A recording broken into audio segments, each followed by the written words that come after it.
സമ്പത്ത് കാലത്ത് തൈപത്ത് വെച്ചാൽ ആപത്ത് കാലത്ത് കാപത്ത് തിന്നാം എന്നൊരു പഴമൊഴിയുണ്ട്.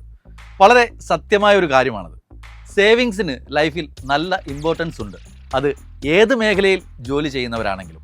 എന്നാൽ അക്കൂട്ടത്തിൽ പണവും പ്രശസ്തിയും ആരാധകരുമൊക്കെ ഒരേ സമയം വന്നു പോകുന്ന സിനിമയെന്ന മായികാ ലോകത്തുള്ളവർ കുറച്ച് കൂടുതൽ ശ്രദ്ധയോടെ ഈ പഴമൊഴിയെ കാര്യമായി എടുക്കേണ്ടതുണ്ട്.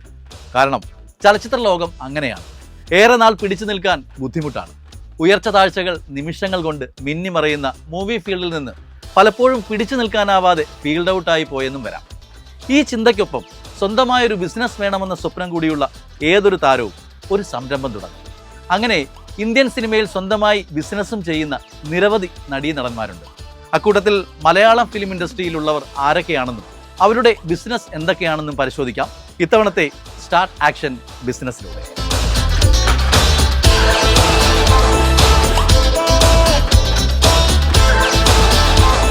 മലയാളം ഫിലിം ഇൻഡസ്ട്രിയുടെ മുൻനിര താരമായ നമ്മുടെ സ്വന്തം ലാലേട്ടൻ്റെ ബിസിനസ്സിൽ നിന്ന് തന്നെ തുടങ്ങാം. സിനിമാ നിർമ്മാണം, വിതരണം, റെസ്റ്റോറൻറ്റുകൾ, സ്പൈസസ് എന്നിവയുമായി ബന്ധപ്പെട്ട നിരവധി ബിസിനസ് സംരംഭങ്ങൾ മോഹൻലാൽ ആരംഭിച്ചിട്ടുണ്ട്. സിനിമ റിലേറ്റഡ് ആയിട്ട് ഒരു ബിസിനസ് ഇദ്ദേഹം ആദ്യം തുടങ്ങിയത് 1980-ലാണ്. കാസിനോ എന്ന പേരിൽ തുടങ്ങിയ ഈ സിനിമാ നിർമ്മാണ കമ്പനിയിൽ മമ്മൂക്ക, ഐ.വി. ശശി, സീമ, സെഞ്ചുറി കൊച്ചുമോൻ എന്നിവരും പാർട്ട്നേഴ്സായിരുന്നു. അടിയൊഴുക്കുകൾ, ഗാന്ധിനഗർ സെക്കൻഡ് സ്ട്രീറ്റ്, നാടോടിക്കാറ്റ് തുടങ്ങിയ ഹിറ്റ് സിനിമകൾ നിർമ്മിച്ചത് കാസിനോയാണ്. പിന്നീട് ഇതിൽ പലരും ഇൻഡിപെൻഡൻ്റായി പ്രൊഡക്ഷൻ കമ്പനി ഇട്ടതോടെ കാസിനോ മെല്ലെ ഇല്ലാതായി. അതിൽ മോഹൻലാൽ ഇൻഡിപെൻഡൻ്റായി തുടങ്ങിയ പ്രൊഡക്ഷൻ കമ്പനിക്ക് മകൻ പ്രണവിൻ്റെ പേരായിരുന്നു, പ്രണവം ആർട്സ് ഇൻ്റർനാഷണൽ.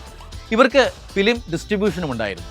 എന്നാൽ 1999-ൽ മോഹൻലാലിൻ്റെ ഡ്രൈവറും വിശ്വസ്തനുമായ ആന്റണി പെരുമ്പാവൂരിൻ്റെ ഉടമസ്ഥതയിലുള്ള ആശീർവാദ് സിനിമാസ് ലോഞ്ച് ചെയ്തതോടെ പ്രണവം ആർട്സ് അസ്തമിച്ചു.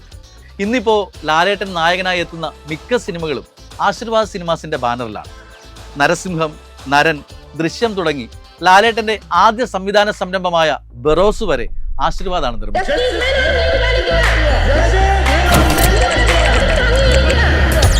30 വർഷത്തെ കോടതി ജീവിതം ജസ്റ്റിസ് M.K. മേനോൻ ഒരുപാട് ശത്രുക്കളെ സമ്മാനിച്ചിട്ടുണ്ട്. ആയിരമില്ലാത്തവർക്ക് ഭഗവാൻ തുണയുണ്ടാവും.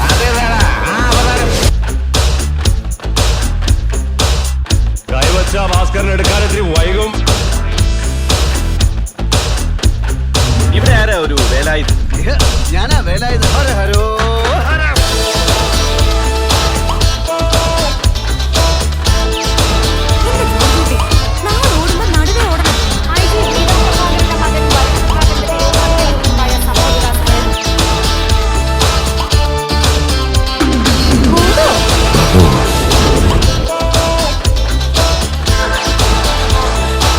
വന്നു 2009-ൽ ആശീർവാദ് സിനിമാസിന്റെ കീഴിൽ ഒരു ഡിസ്ട്രിബ്യൂഷൻ കമ്പനി കൂടി ആരംഭിച്ചു. അതാണ് Max Lab cinemas and entertainments. Sagar alias Jacky എന്ന സിനിമ വിതരണം ചെയ്തുകൊണ്ട് തുടങ്ങിയ കമ്പനി ഏറ്റവും ഒടുവിൽ റിലീസിനെത്തിച്ചത് മലൈക്കോട്ടെ വാലിബനാണ്. ഫിലിം പ്രൊഡക്ഷന് പുറമെ ലാലേട്ടൻ തുടങ്ങിയ മറ്റൊരു ബിസിനസ് റെസ്റ്റോറൻറ്റ്സ് ആയിരുന്നു.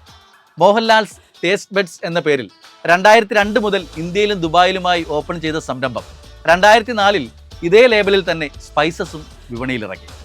മോഹൻലാൽസ് ടേസ്റ്റ് ബെഡ്സ് മസാലകൾ, അച്ചാറുകൾ, സുഗന്ധവ്യഞ്ജനങ്ങൾ, കറി പൗഡറുകൾ തുടങ്ങിയവയായിരുന്നു മാർക്കറ്റ് കീഴടക്കാനെത്തിയത്. എന്നാൽ 3 വർഷങ്ങൾക്ക് ശേഷം 2007-ൽ ലാലേട്ടൻ ഇത് ഈസ്റ്റേൺ ഗ്രൂപ്പിന് ഹാൻഡ് ഓവർ ചെയ്തു. മോഹൻലാൽ തുടങ്ങിയ ബിസിനസ് സംരംഭങ്ങളിൽ ഇന്നും ഒരേ പേരിൽ തന്നെ നിലനിൽക്കുന്നത് 4 സ്റ്റാർ പദവിയുള്ള ട്രാവൻകൂർ കോർട്ട് എന്ന ഹോട്ടലാണ്. പഴമയും പുതുമയും സമന്വയിപ്പിച്ച രീതിയിലുള്ള നിർമ്മാണം, ഒപ്പം അത്യാധുനിക സൗകര്യങ്ങളുള്ള സർവീസ്. ഇന്നും കൊച്ചിയിൽ തലയെടുപ്പോടെ നിൽക്കുന്നു ട്രാവൻകൂർ കോർട്ട്. ഇതുകൂടാതെ ലാലേട്ടന് പാർട്ണർഷിപ്പിൽ നിരവധി ബിസിനസ്സുകൾ വേറെയുമുണ്ട്. ഇനി മെഗാസ്റ്റാർ മമ്മൂക്കയുടെ ബിസിനസ്സുകൾ നോക്കിയാൽ കൂടുതലും സിനിമാ മേഖലയുമായി ബന്ധപ്പെട്ടതാണ്. ഇദ്ദേഹം 2009-ൽ തുടങ്ങിയ ഒരു സിനിമാ നിർമ്മാണ വിതരണ കമ്പനിയാണ് play house. Street lights, jawan of Vellimala, Chattambinadu എന്നീ സിനിമകൾ നിർമ്മിക്കുകയും ഇവയ്ക്കൊപ്പം ദുൽഖറിന്റെ ചാർലി എന്ന സൂപ്പർ ഹിറ്റ് സിനിമ വിതരണത്തിന് എത്തിച്ചതും പ്ലേ ഹൗസാണ്.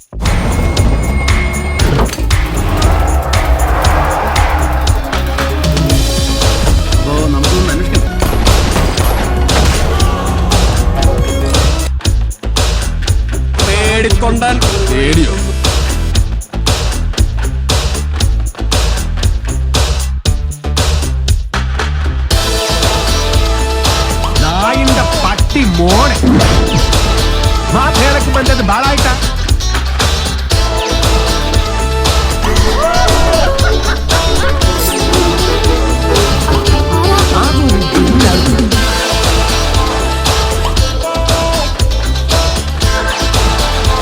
ഇതോടൊപ്പം 2021 മമ്മൂക്ക സ്വന്തം പേരിൽ ഒരു പ്രൊഡക്ഷൻ കമ്പനി കൂടി തുടങ്ങി. മമ്മൂട്ടി കമ്പനി എന്ന പേരിൽ തുടങ്ങിയ ഈ സിനിമാ നിർമ്മാണ കമ്പനി ഇതിനകം നിരവധി ഹിറ്റ് ചിത്രങ്ങൾ നിർമ്മിച്ചു. റോഷാക്ക്, കാതൽ, കണ്ണൂർ സ്ക്വാഡ് തുടങ്ങിയവ അതിൽ ചിലത് മാത്രം.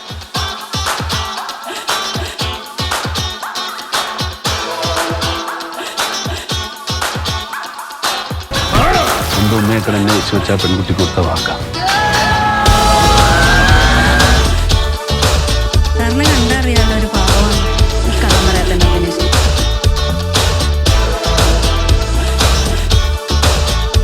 പിന്നെ തമിഴ്നാട്ടിലെ തിരുച്ചിറപ്പള്ളിയിൽ മെഗാസ്റ്റാർ സിനിമാസ് എന്ന പേരിൽ 740 സീറ്റിംഗ് കപ്പാസിറ്റിയുള്ള ഒരു തിയേറ്ററും മമ്മൂക്കയ്ക്ക് സ്വന്തമായുണ്ട്. ഇനി ഫിലിം ഫീൽഡിന് പുറമെ ആതുര സേവന രംഗത്തും മമ്മൂക്ക ഇൻവെസ്റ്റ് ചെയ്തിട്ടുണ്ട്. ബാംഗ്ലൂരിലെ മദർഹുഡ് ഹോസ്പിറ്റൽ നെറ്റ്വർക്കിലും മമ്മൂക്കയ്ക്ക് ഷെയറുണ്ട്. ഇനി നടൻ ജയറാമിൻ്റെ ബിസിനസ്സിനെ കുറിച്ച് പറയുമ്പോൾ പെട്ടെന്ന് മനസ്സിൽ ഓർമ്മ വരുന്നത് ജയറാമേട്ടൻ അഭിനയിച്ച ഒരു സിനിമ തന്നെയാണ്, സമ്മർ ഇൻ ബത്ലഹേം. ആ സിനിമയിൽ ജയറാമേട്ടൻ്റെ രവിശങ്കർ എന്ന ക്യാരക്ടർ തനിക്ക് സ്വന്തമായി ഫാം ഉണ്ടെന്ന് മുത്തശ്ശനെയും മുത്തശ്ശിയെയും പറഞ്ഞ് പറ്റിക്കുന്നുവെങ്കിൽ യഥാർത്ഥ ജീവിതത്തിൽ നടൻ ജയറാമിന് ഒരു ഉഗ്രൻ ഫാമുണ്ട്. 60-ലേറെ പശുക്കളും ഡെയിലി 300 ലിറ്ററിലധികം പാലും ഉൽപ്പാദിപ്പിക്കുന്ന ഈ ഡയറി ഫാം എറണാകുളം ജില്ലയിലെ തോട്ടുവ എന്ന സ്ഥലത്ത് പെരിയാറിൻ്റെ തീരത്തായാണുള്ളത്. അങ്ങനെ ക്ഷീര കർഷകൻ കൂടിയായ ജയറാമേട്ടൻ തൻ്റെ ഫാമിന് ആനന്ദ് ഫാംസ് എന്നാണ് പേരിട്ടിരിക്കുന്നത്. കേരള സ്റ്റേറ്റിലെ മികച്ച മാതൃകാ ഫാമായി തിരഞ്ഞെടുത്തതും ഈ ആനന്ദ് ഫാമിനെ തന്നെയാണ്.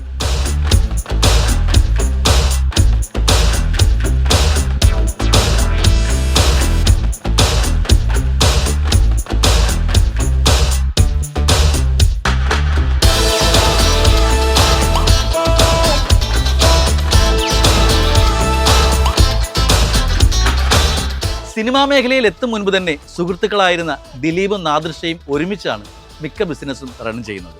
തൃശ്ശൂരിലെ ചാലക്കുടിയിലുള്ള ഡി സിനിമാസ് എന്ന മൾട്ടിപ്ലക്സ് തിയേറ്റർ ഇവരുടെ ഉടമസ്ഥതയിലാണുള്ളത്. അതുപോലെ വ്യത്യസ്ത തരത്തിലുള്ള പുട്ടുകളുമായി തുടങ്ങിയ ദേ പുട്ട് എന്ന റെസ്റ്റോറൻറ്റും ദിലീപും നാദിർഷയും ചേർന്നാണ് നടത്തുന്നത്. ചെമ്മീൻ പുട്ട്, ചോക്ലേറ്റ് പുട്ട്, ബീഫ് ബിരിയാണി പുട്ട് തുടങ്ങി വെറൈറ്റി പുട്ടുകളാണ് ഇവിടെ വിളമ്പുന്നത്.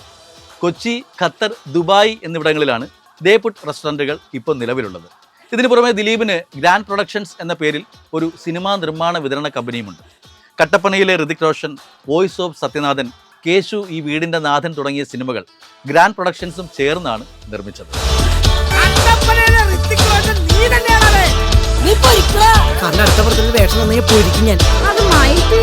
അതൊക്കെ ഫോട്ടോഷോപ്പിൽ ചെയ്തേക്കുന്നതാവേ, അത് ഞങ്ങൾ മാത്രം ആഗ്രഹിച്ചാൽ പോരാ.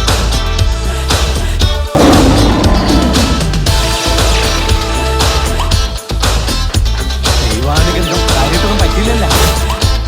ബോംബുണ്ടാക്കാനാണ്.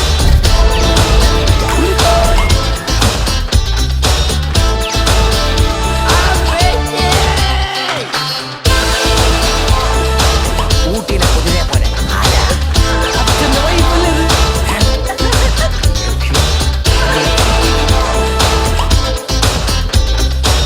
നടീനടന്മാരിൽ കൂടുതൽ പേരും സ്വന്തമായി പ്രൊഡക്ഷൻ ബിസിനസ് ഉള്ളവരാണ്. നടൻ ആസിഫ് അലിക്കും ഒരു പ്രൊഡക്ഷൻ ഹൗസിൽ പാർട്ണർഷിപ്പുണ്ട്. ആദംസ് വേൾഡ് ഓഫ് ഇമാജിനേഷൻ എന്നാണ് ആ നിർമ്മാണ കമ്പനിയുടെ പേര്.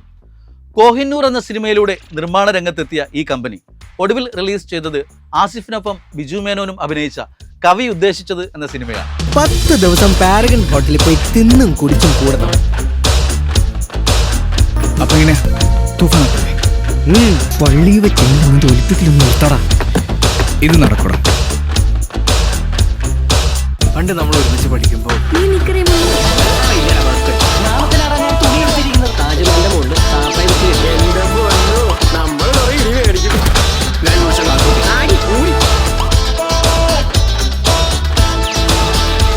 ഇനി ആസിഫ് അലിയുടെ മറ്റൊരു ബിസിനസ് റെസ്റ്റോറൻറ്റ് മേഖലയിലാണ്.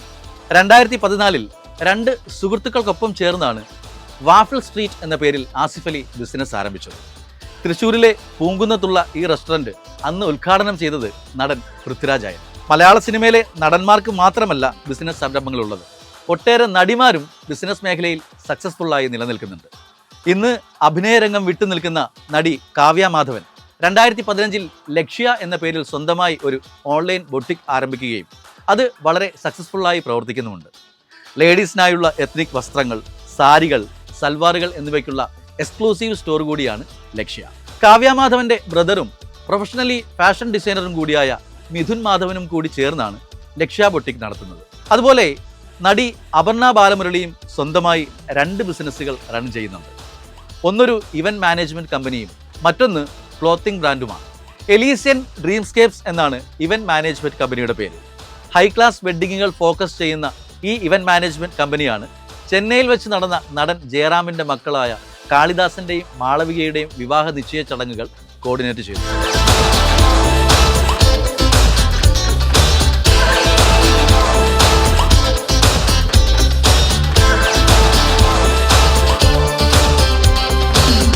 ഇനി അപർണയുടെ രണ്ടാമത്തെ ബിസിനസ്സായ ഹൈപ്സ്വേ എന്ന പേരിലുള്ള ക്ലോത്തിംഗ് ബ്രാൻഡ് നടത്തുന്നത് മറ്റ് 2 സുഹൃത്തുക്കൾക്കൊപ്പം ചേർന്നാണ്. ഇന്നോവേഷൻ, ഗ്രോത്ത് ആൻഡ് സ്റ്റൈൽ എന്നതാണ് ഹൈപ്സ്വേയുടെ ലക്ഷ്യം എന്ന് 3 പേരും ഒരുമിച്ച് പറയുന്നു. ഇനി സ്വന്തം ബിസിനസ് വളരെ സക്സസ്ഫുള്ളായി നടത്തുന്ന മറ്റൊരു നടിയാണ് പൂർണിമ ഇന്ദ്രജിത്ത്.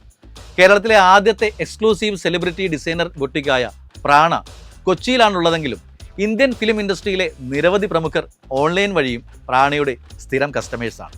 ഫാഷൻ വസ്ത്രങ്ങൾക്ക് പുറമെ സ്റ്റൈലിംഗ്, മേക്ക് ഓവറുകൾ തുടങ്ങിയ സർവീസുകളും ഇവിടെ ചെയ്യുന്നുണ്ട്. മലയാളത്തിലെ മിക്ക നടിമാരും ബൊട്ടിക്കും ക്ലോത്തിങ്ങും ഒക്കെ ബിസിനസ് ആക്കിയപ്പോൾ അതിൽ നിന്നും വേറിട്ടൊരു കമ്പനി തുടങ്ങിയത് നടി റിമ കല്ലിങ്കലാണ്. എറണാകുളം കലൂരിൽ മാമാങ്കം എന്ന പേരിൽ തുടങ്ങിയ ഡാൻസ് കമ്പനിയിൽ ഇന്ന് നിരവധി പേർ അംഗങ്ങളായുണ്ട്. കേരളത്തിൻ്റെ സംസ്കാരവും കലയും ചരിത്രവും പ്രതിഫലിപ്പിക്കുന്ന തനതായ നൃത്താവിഷ്കാരം ഇവർ പെർഫോം ചെയ്യുന്നു. സ്റ്റേജ് പെർഫോമൻസുകൾക്ക് പുറമെ ഭരതനാട്യം മുതൽ കളരിപ്പയറ്റ് വരെയുള്ള ക്ലാസ്സുകളും ഇവിടെ പഠിപ്പിക്കുന്നു.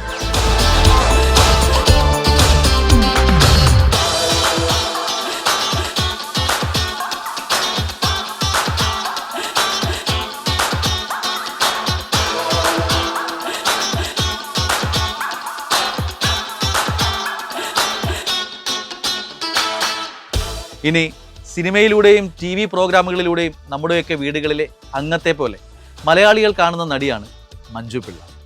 അഭിനയത്തിന് പുറമെ മഞ്ജു പിള്ളയ്ക്ക് ഒരു ബിസിനസ് സംരംഭം ഉണ്ടെന്ന് ഒട്ടുമിക്ക പേർക്കും അറിയാം. കോവിഡ് കാലത്തെ അതിജീവനത്തിന് ശേഷം മഞ്ജു പിള്ളയും ഭർത്താവും സിനിമാറ്റോഗ്രാഫറുമായ സുജിത് വാസുദേവും ചേർന്ന് തുടങ്ങിയ ഈ ഫാമിൽ പോത്തുകളും ആടുകളുമൊക്കെയാണ് പ്രധാനമായും വളർത്തുന്നത്.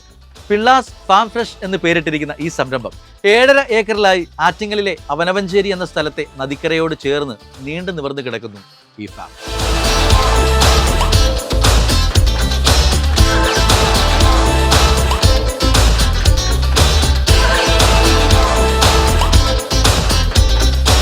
ഇനി റീസെൻ്റ്ലി ബിസിനസ് മേഖലയിലേക്ക് വന്ന നടിയാണ് നമിത പ്രമോദ്.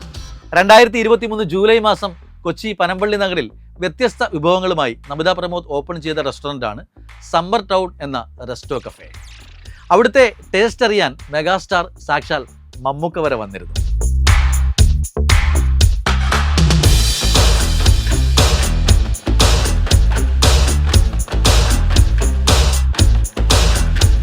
ഈ കഫയുടെ വിജയത്തിന് പിന്നാലെ അതേ വർഷം ഡിസംബർ മാസത്തിൽ ഒരു മെൻസ് വെയർ ക്ലോത്തിംഗ് ഷോപ്പും നമിത പ്രമോദ് പാർട്ട്ണർഷിപ്പിൽ തുടങ്ങിയിട്ടുണ്ട്. ഒരു ബിസിനസ് തുടങ്ങണമെന്ന മോഹവുമായി തൻ്റെ സുഹൃത്തായ മേരി ഫിലിപ്പിനൊപ്പം ഇന്ത്യ ഉടനീളം യാത്ര ചെയ്ത് സാധ്യതകളൊക്കെ പഠിച്ച് ഒടുവിൽ 2 പേരും ചേർന്നെടുത്ത തീരുമാനമാണ് പെപ്രിക്ക എന്ന മെൻസ് വെയർ ക്ലോത്തിംഗ് ഷോപ്പിൽ ചെന്നെത്തിയത്. അങ്ങനെ നമ്മുടെ പ്രിയപ്പെട്ട ഒട്ടുമിക്ക നടീനടന്മാരും സൈഡായി ബിസിനസ്സുകളും ചെയ്യുന്നുണ്ട്. അതിൽ കൂടുതൽ പേരും സിനിമയുമായി ബന്ധപ്പെട്ട പ്രൊഡക്ഷൻ, ഡിസ്ട്രിബ്യൂഷൻ, ഡബ്ബിംഗ് സ്റ്റുഡിയോ തുടങ്ങിയ സംരംഭങ്ങളാണ് കൂടുതലും ചെയ്യുന്നത്. അതൊരു കോമൺ ഫാക്ടർ ആയതുകൊണ്ട് അങ്ങനെയുള്ള ബിസിനസ് മാത്രം ചെയ്യുന്ന കുറേ ആക്ടേഴ്സിനെ ഒന്നും ഞാൻ ഈ എപ്പിസോഡിൽ ഉൾപ്പെടുത്തിയിട്ടില്ല. അതല്ലാതെ നിങ്ങൾക്കറിവുള്ള ഏതെങ്കിലും ആക്ടേഴ്സ് വ്യത്യസ്തമായ ബിസിനസ് ചെയ്യുന്നുണ്ടെങ്കിൽ, ഞാനിതിൽ ഉൾപ്പെടുത്താൻ വിട്ടുപോയിട്ടുണ്ടെങ്കിൽ കമൻറ്റ് ചെയ്യാൻ മറക്കണ്ട. മലയാളം ആക്ടേഴ്സ് മാത്രമല്ല, നമുക്ക് പ്രിയപ്പെട്ട അന്യഭാഷാ താരങ്ങളും സ്പോർട്സ് താരങ്ങളും ഒക്കെ സ്വന്തമായി പല ബിസിനസ്സുകളും ചെയ്യുന്നുണ്ട്. വരും എപ്പിസോഡുകളിൽ നമുക്ക് അതിനെക്കുറിച്ചും സംസാരിക്കാം. തൽക്കാലം ഇത്തവണത്തെ സ്റ്റാർട്ട് ആക്ഷൻ ബിസിനസ് ഇവിടെ വൈൻഡപ്പ് ചെയ്യുന്നു. കാണാം അടുത്ത എപ്പിസോഡ്.